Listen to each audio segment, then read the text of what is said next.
There. I'm mind controlled. I'm mind controlled. I'm killing you mind controlled. I'm killing you mind controlled. Whoa. I tried to shoot, but you hit me so hard. Jesus, yeah, you like What up, boys? Welcome to episode 3 of Hardcore Adventures, where we finally made it out of the hell zone that is Hellfire Peninsula. This zone is so stressful, man. Even though you think that like you're a competent gamer and have good senses about you, this freaking Fel Reaver can still just sneak up on your ass. Like regardless of where you are in the zone, you're doing whatever quest and just spook the living crap out of you. So I actually aggroed him here and killed my pet. And I don't even know what the chances of a feigned death resist are in this spot like this, but if I FD resist him, pretty sure I'm just 100% dead because he two shots me essentially. And again, like through the same freaking quest, this guy just keeps coming up behind me and trying to kill us. So man, this zone is really rippy and it's nice to be done with it.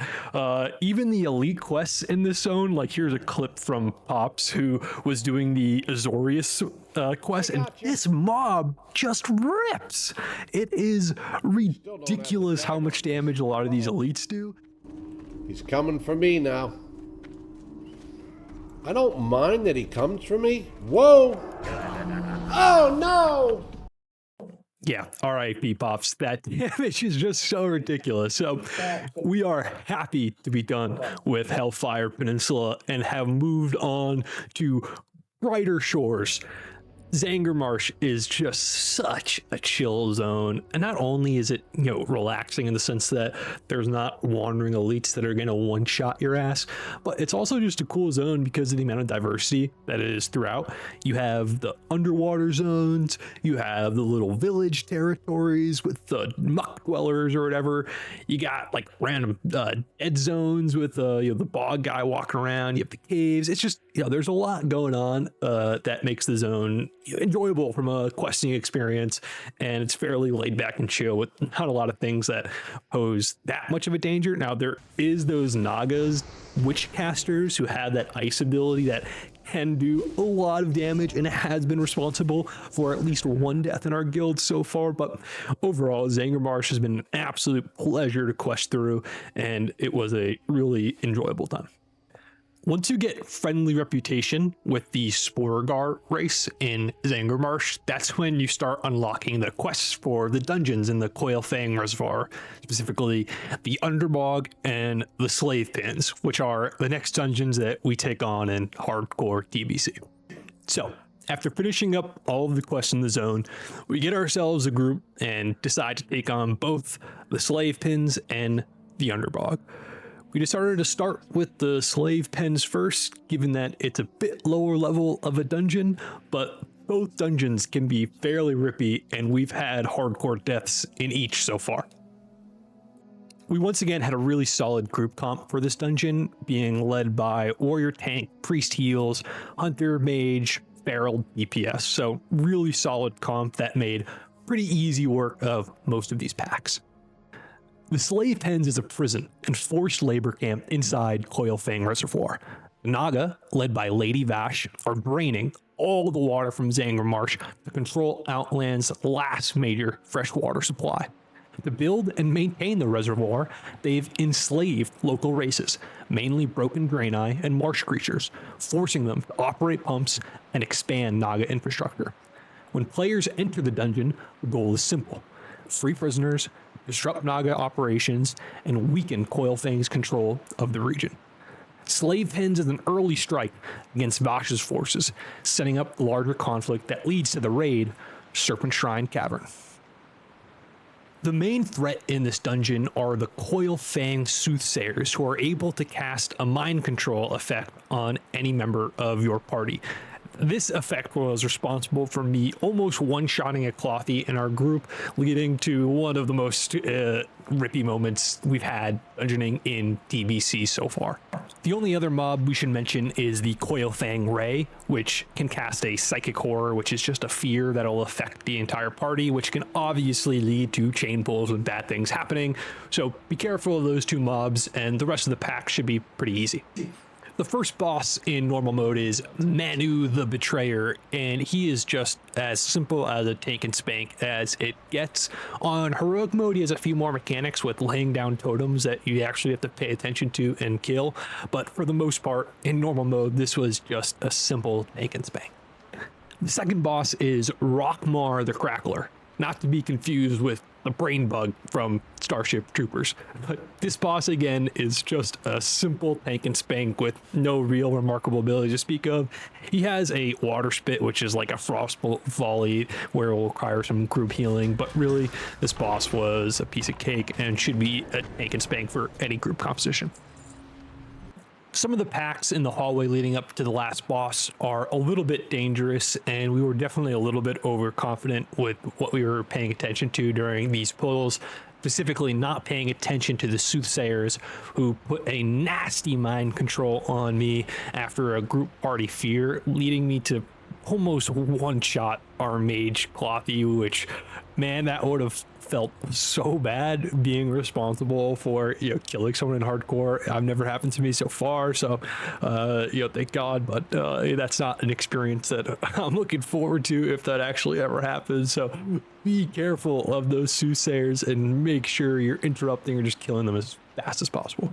The last boss of this place is Quagmarin, and his, again, just another pretty simple tank and spank. He does have some AoE potential with a cleave, as well as a poison bolt volley, which definitely should be cleansed, but I don't even know if he does. He does do that in normal. Okay, confirmed. But yeah, it's a pretty simple fight that shouldn't stress your party out too much as long as you have decent damage and are healing the poison bolt volley as it comes out. So, after killing the last boss in Slave Pens, the group got together and headed straight into the Underbog. If the Slave Pens is where the Naga keep their prisoners, the Underbog is what's happening to the world outside those cages. It sits beneath Coilfang Reservoir and is basically the ecosystem being twisted by everything Lady Vosh is doing to the region. As the Naga drain Zangarmarsh's water to control Outland's last freshwater supply, the natural balance completely collapses. Fungi overgrow, wildlife mutates, and the whole cave system turns into this toxic, over-evolved swamp. So, instead of fighting prisoners or soldiers, you're fighting the fallout. Giant fungal abominations, Hydra experiments, and apex predators like Swamp Lord Muselek dominating what's left of the food chain. And again, unlike the Blood Furnace, the trash packs here are fairly unnotable, with the only big standouts being the Merkblood Spearmans, who possess a Viper String which can drain caster and party mana, which can be dangerous, and the Coilfang Rays show up again in this dungeon with their Psychic Horror abilities that can cause fear, leading you to run into multiple packs, which is again dangerous and you should look out for. The bosses in Underbog, unlike the Slave Pens, are actually dangerous and you have to pay attention to the mechanics or you will get wiped. In this boss, we actually misplayed pretty horrendously and wasn't sure actually what was going on. So up until about 20%, this boss is pretty straightforward. It's just a tank and spank with him summoning some mushrooms throughout the arena that your party should move away from and avoid. However, once he reaches 20% health, you'll see him root himself, which he does right there, and make a healing aura of that poison on the ground, which your tank needs to drag him out of, or he'll regain health and you guys will wipe. So it's a pretty simple mechanic, essentially. When he roots himself, pull him out of the thing that heals him, but it definitely took us for a little bit of a surprise when we were not expecting. The second boss is this three-headed Hydra looking thing who has two main mechanics your group really has to pay attention to. The first is a pretty straightforward frontal cone ability which will inflict a ton of nature damage to everybody standing in it. The second ability that is responsible for already killing some of our guild members is a tail swipe with a knockback. You should not be standing where I'm standing right now because I probably am in range of getting hit by that knockback, and it can send you all the way up until like the first boss and just instantly kill you from fall damage. So be careful about your positioning on this fight. It will matter and is important to pay attention to. The next boss is, again, a very dangerous fight like a lot of the other bosses in the Underbog, but specifically because you have to be diligent and clear the packs around him, specifically this giant right here. If you do not kill this mob before the boss fight, he has the potential to aggro during the fight and already killed a few guild members and is just tragic to see. So before you engage Swamp Lord Musilek, you have to make sure you've cleared the neighboring mobs. Swamp Lord Musilek is a tough fight, primarily because it comes with an ad that can't be tanked or CC'd. Claw, the bear companion, along with the side Swamp Lord, has a charge ability, which will continuously charge random members of your party, dealing pretty significant damage, as well as interrupting any spells they're casting. The two main mechanics Swamp Lord himself has are an aim shot and a freezing trap that he'll spread throughout the fights. The freezing traps, as far as I'm aware of, are impossible to avoid. If you do know a way to avoid those freezing traps, please let me know in the comments below. But his other ability, which is an aim shot that just deals a lot of direct damage to a single person of the party, can be LOS'd if you just move a little bit above that wall where you can kind of hug the left of. And right after you kill the Swamp Lord, you turn the corner and gifted with an incredibly easy final boss fight. The Black Stalker is a total tank and spank with no real notable abilities to speak of, and is a absolute pleasure to take down after a rather stressful encounter. So this is where my journey will end for this video, after full clearing Zangarmarsh Forest and the dungeons that come with it. Next time we'll be heading into Terracore Forest and taking on those dungeons that are a little bit more scary than the content we've experienced so far. And it definitely doesn't help that Seedank, our guild leader, ended up having a full party wipe in the dungeons that we're heading to next. So buckle up, boys.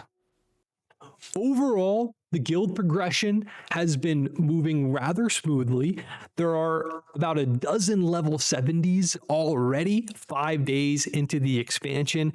And so within this month, we should probably be seeing some hardcore TBC raid content, which is incredibly exciting and something that I really want to be a part of. So hopefully we can make it there ourselves and not die like a dumb bitch along the way.